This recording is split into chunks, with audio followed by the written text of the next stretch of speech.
창세기 17장 15절부터 22절까지 한 절씩 교독하겠습니다. 마지막 22절은 함께 보시겠습니다. 하나님이 또 아브라함에게 이르시되 내 아내 사레는 이름을 사레라 하지 말고 사라라 하라.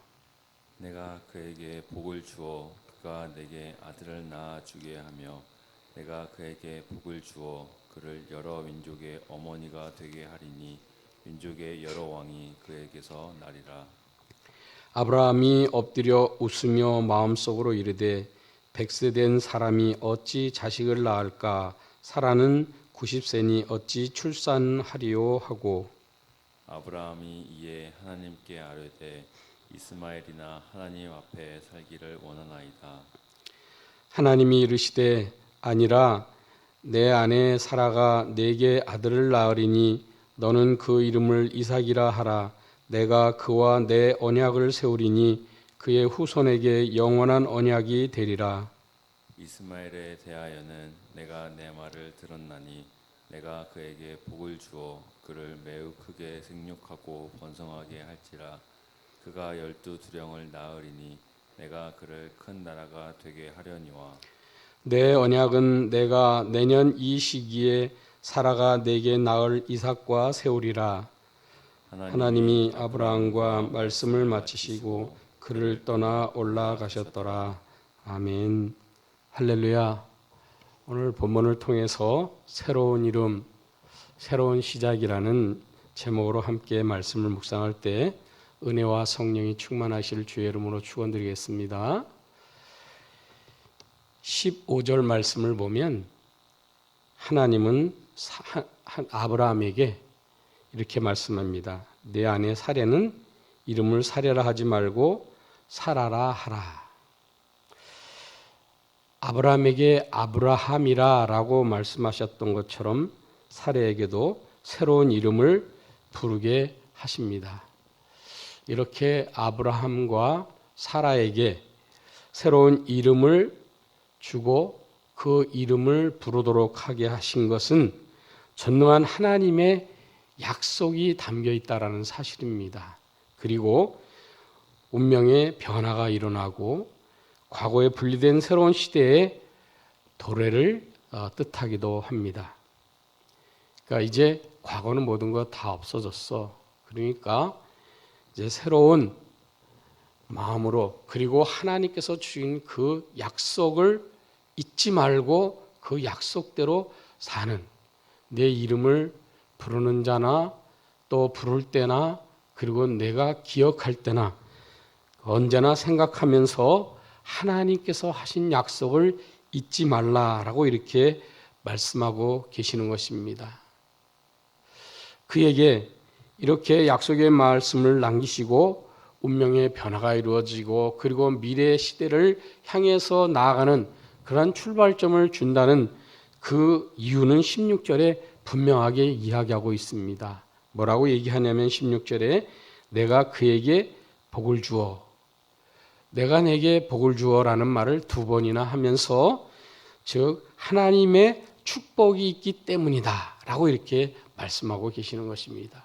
우리가 일반적으로 이름을 너무 이상해서 바꾸는 개명하는 사람이 있는데 그러한 것이 아니라 하나님께서 지금 그 이름을 변경하시는 데에는 하나님의 축복이 있기 때문에 그 이름은 충분히 우리 모든 인생을 다르게 하고 또 하나님의 은혜 가운데 살 수 있는 그러한 놀라운 일이 일어날 것이다. 그리고 너의 시대는 지금처럼 흘러가던 그 모든 것에 하나님의 약속을 담고 살아가는 것이 더욱 새로워질 것을 의미하고 있다라는 것입니다.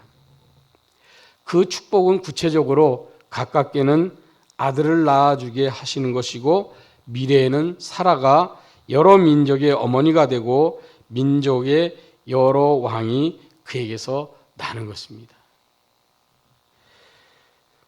그 여러 민족의 어머니가 되고 그리고 여러 민족의 왕이 그에게서 나온다 그랬는데 많은 무수한 왕들이 나왔습니다. 다윗 다윗을 비롯해서 예? 솔로몬 그 이후로 많은 왕들이 나왔습니다. 그런데 더 위대한 것은 뭐냐면 그의 마지막 왕이 바로 예수 그리스도라는 사실입니다.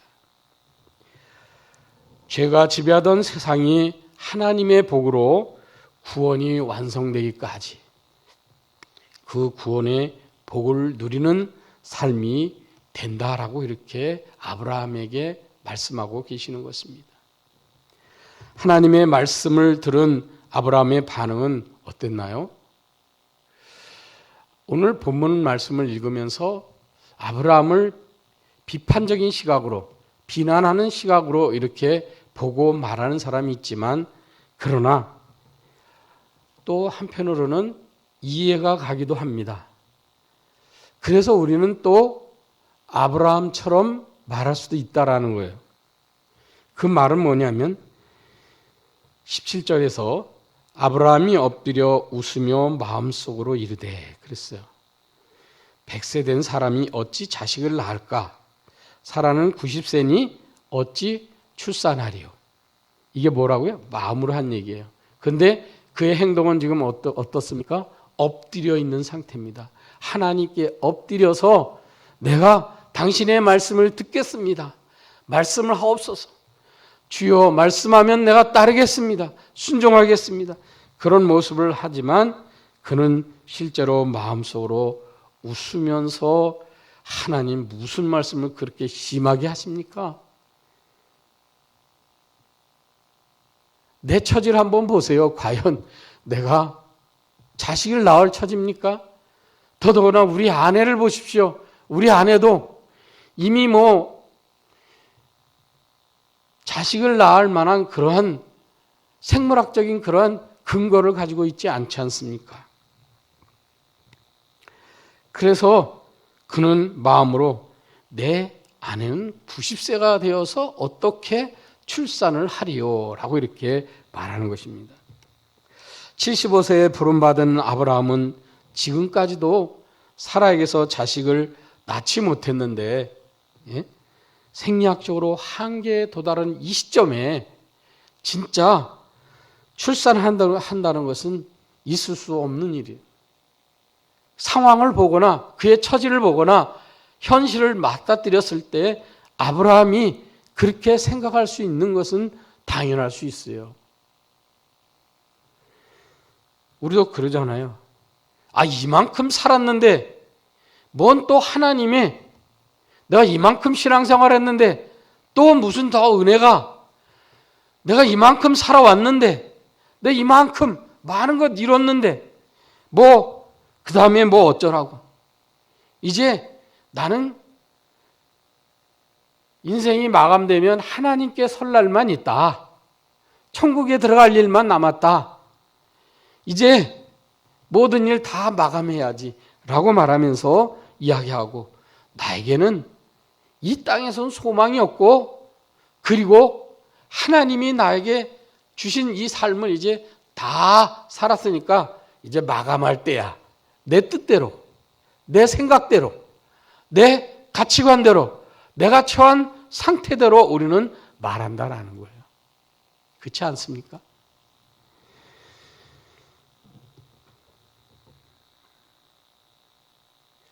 그런데 아브라함은 엎드려서 웃으며 마음속으로 말합니다. 가당치도 않습니다. 내가 여지껏 하나님이 약속한 땅을 가라고 해서 갔는데 이번 주일날 목사님이 말씀하신 것처럼 거기에는 기골이 장대한 거인과 같은 아말렉 족속이 있습니다. 그리고 그들이 땅을 차지하고 있는데 나더러 그 땅을 주시겠다는 건 방법이 도대체 뭔지 모르겠습니다. 그래서 애굽으로 내려가고 그리고 이것저것 유리하면서 이것이 맞는가 저것이 맞는가 하면서 그는 나그네와 같은 삶을 살고 있으면서 하나님이 복을 주셔서 그래도 많은 식소들을 거닐고 또한 많은 재물을 얻고 그리고 그는 물질적으로 부유한 가운데 있으면서 살았지만 아들이 없었어요. 그랬더니 사라가 어쨌어요? 아이고, 내게는 소망이 없으니까 내 여종을 통해서 얻으십시오. 그래서 얻은 것이 이스마엘 아닙니까?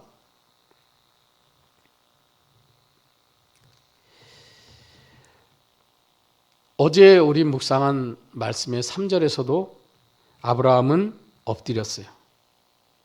이 엎드린 것은 순종한다는 의미를 가지고 있는 거예요. 내가 다 듣겠습니다 라고 하면서 나를 내려놓는 의미가 있습니다.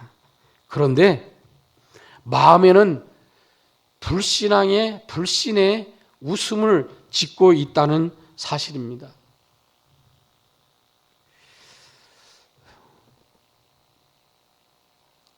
어제 본문 창세기 17장 1절 말씀에서 말씀하신 전능한 하나님보다는 90세의 늙은 아내의 상태를 먼저 생각하고 나의 처지를 생각하고 내가 현재 처한 모든 환경을 먼저 바라보고 있다라는 것을 봅니다. 그래서 18절에 아브라함은 하나님께 말씀드립니다. 하나님, 이스마엘이나 하나님 앞에 살기를 원하나이다. 이게 무슨 말입니까? 하나님의 계획 좋습니다. 하나님의 언약 좋습니다. 그런데 현실적으로 한번 생각해 보십시오. 이게 현실적인 것으로 봤을 때는 가능하지 않은 내용 아닙니까? 그러니까 하나님이 이미 나에게 주신 아들 또 있잖아요. 대신할 수 있는 아들 이스마엘이 있지 않습니까? 그 이스마엘을 통해서 하나님이 약속하신 그 약속의 그 뜻을 이루게 하소서. 이게 누구의 뜻이에요? 하나님의 뜻입니까? 아니에요. 아브라함의 뜻이에요. 아브라함의 생각이에요. 아브라함이 그동안 오랫동안 생각해왔기 때문에 이 말을 할 수 있는 거예요. 내게 언제 내가 번성케 하고 내게 언제 후손이 나서 내가 열국의 아비가 될 것인가, 이 생각을 하고 있었지만 그 일은 내게 실현될 수 있을 것 같지가 않아. 그러니까 이스마엘을 통해서 후손의 번성을 택하라고 하나님께 건방진 소리 하는 거예요. 겸손하게 얘기하는 것 같지만 말에 하나님 앞에 찌르는 칼이 있고 하나님 앞에 뼈가 있는 말을 하고 있는 거예요. 우리 그렇잖아요. 부드러운 말 하는 것 같으면서 그 속에 상처를 주는 말, 그리고 하나님 앞에 불신앙의 말, 하나님 앞에 그럴듯하게 말하면서 하나님을 믿는 것 같은데 하나님을 믿지 않는 말로 우리는 얼마나 그렇게 많이 행동을 합니까? 아브라함이 지금 그렇게 하고 있다. 믿음보다 상식에만 머무를 때 주의 역사를 기대할 수 있을까요? 주의 역사는 절대로 일어나지 않습니다.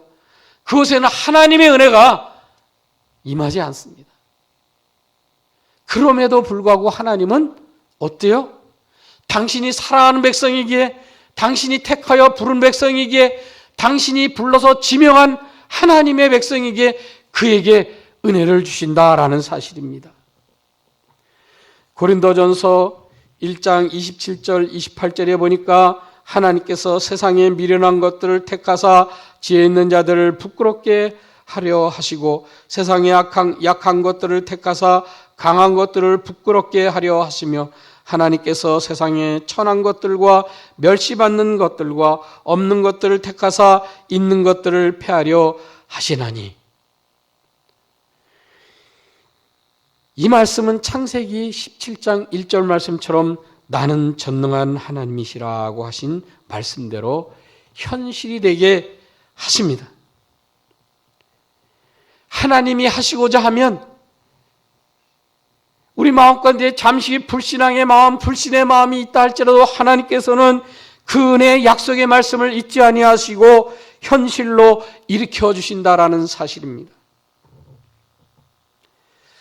하나님은 우리 마음속에, 우리 삶 가운데 비웃음까지도 믿음의 큰 웃음으로 바꾸시는 하나님이신 줄로 믿습니다. 우리는 속으로 비웃었을지라도 하나님은 우리의 모든 삶 속에서 커다란 기쁨을 가지고 살도록 하게 하신다라는 거예요. 나중에 이삭이 태어났을 때 어땠습니까? 모든 사람들이 다 즐거워했더라. 예? 크게 기뻐했더라. 19절에서 하나님이 이르시되 아니라 내 아내 사라가 내게 아들을 낳으리니 너는 그 이름을 이삭이라 하라. 내가 그와 내 언약을 세우리니 그의 후손에게 영원한 언약이 되리라. 이 언약이 현실로 곧 다가올 것이다 라고 말씀하고 있는 겁니다. 아주 구체적으로. 히브리서 11장 1절 말씀처럼 믿음은 바라는 것들의 증거, 실상이요 보이지 않는 것들의 증거이기 때문입니다. 전지전능하신 하나님은 때가 되면 당신이 하신 그 언약의 말씀대로 이루시는 신실하심이 오늘, 내일, 아니 영원토록 변하지 않는 이 세상의 빛은, 햇빛은 그림자를 뒤르면서 이리 기울고 저리 기울고 그리고 지고 다시 뜨고 하지만 하나님은 영원히 변하지 않는 그 그림자가 있지 않은 하나님처럼 영원하시다라고 이렇게 말씀하고 계시는 것입니다. 사무엘상 15장 29절처럼 이스라엘의 지존자 곧 하나님께서는 거짓이나 변개함이 없으시리니 그는 사람이 아니심으로 결코 변개하지 않으시기 때문입니다. 그러므로 골로새서 1장 11절처럼 그의 영광의 힘을 따라 모든 능력으로 능하게 하시며 기쁨으로 모든 견딤과 오래 참음에 이르게 하시는 하나님의 그 놀라움을, 그 전능하심을 믿고 바라보아야 한다라는 사실.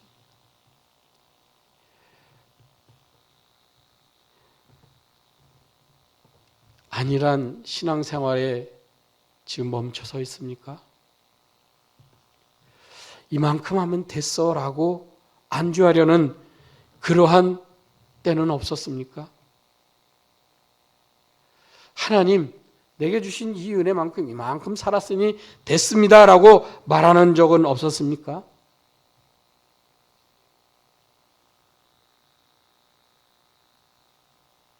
로마서 12장 2절에서 이렇게 말씀합니다. 너는 이 세대를 본받지 말고 오직 마음을 새롭게 함으로 변화를 받아 하나님의 선하시고 기뻐하시고 온전하신 뜻이 무엇인지 분별하도록 하라. 신앙생활을 온전하게 하려다 보니 인간관계에 어려움도 있고 그리고 삶에도 변화를 주어야 하는데 지금까지 자려고 있다는 사실을 생각을 해보면서 두렵습니다. 변화가 어렵습니다. 변화가 두렵습니다. 이렇게 말하고 있습니까? 빌립보서 4장 6절 말씀대로 아무것도 염려하지 말고 다만 모든 일에 기도와 간구로 너희 구할 것을 감사함으로 하나님께 아뢰라. 그래도 예수님을 믿고 과학적으로 사회윤리학적으로 갈등하며 천국을 소망하며 예수의 재림을 기다리는 그리스도인으로 사는 것이 얼마나 어려운지 압니까? 힘들고 때로는 부끄러울 때도 있습니다. 그리스도인들이 많이 우리를 힘들게 합니다. 이것은 엄연한 사실이고 그것이 내 생각과 나의 삶을 지배하고 있으면서 내 믿음 생활을 대체할 수 있는 것은 지금 내가 이 자리에 그대로 있는 그것입니다 라고 이렇게 핑계하려던 적은 없습니까? 베드로전서 4장 16절처럼 만일 그리스도인으로 고난을 받으면 부끄러워하지 말고 도리어 그 이름으로 하나님께 영광을 돌리라. 그리스도인이라는 새로운 이름으로 산다는 것은 무엇입니까? 그것은 어떤 모습이든 어떤 처지에 있든지 누구와 만나든지 어떤 공동체를 이루든지 새로운 시작의 연석이라는 사실을 우리는 분명히 알아야 됩니다. 새 생명이 시작되었고 거듭난 생명으로 죄와 상관이 없고 그리고 삶으로 복음을 전하며 또 다른 생명을 낳고 말씀 묵상과 기도할 때마다 하나님의 계획과 뜻을 깨닫고 믿으며 번성해가는 성령 충만한 삶이 그리스도인으로 살아가는 삶입니다. 이 놀라운 복이 여러분의 삶이 되시기를 주의 이름으로 축원드리겠습니다. 기도하겠습니다. 하나님 아버지, 우리에게 양자의 영을 주시고 하나님의 자녀 그리스도인이라 불리게 하심을 감사드립니다.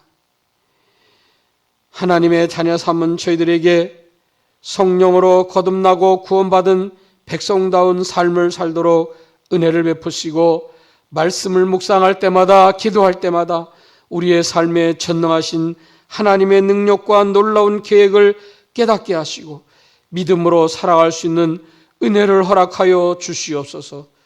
주의 성령으로 들려주시고 깨닫게 하시는 하나님의 음성에 기울이며 내 뜻이 아닌 하나님 아버지의 뜻을 이루고 하나님 나라와 의를 이루는 삶이 되도록 우리의 인생을 인도하여 주시고 우리의 인격을 바로잡아 주시고 우리를 하나님의 은혜 가운데 이끌어 주시옵소서. 예수 그리스도의 이름으로 기도드립니다. 아멘.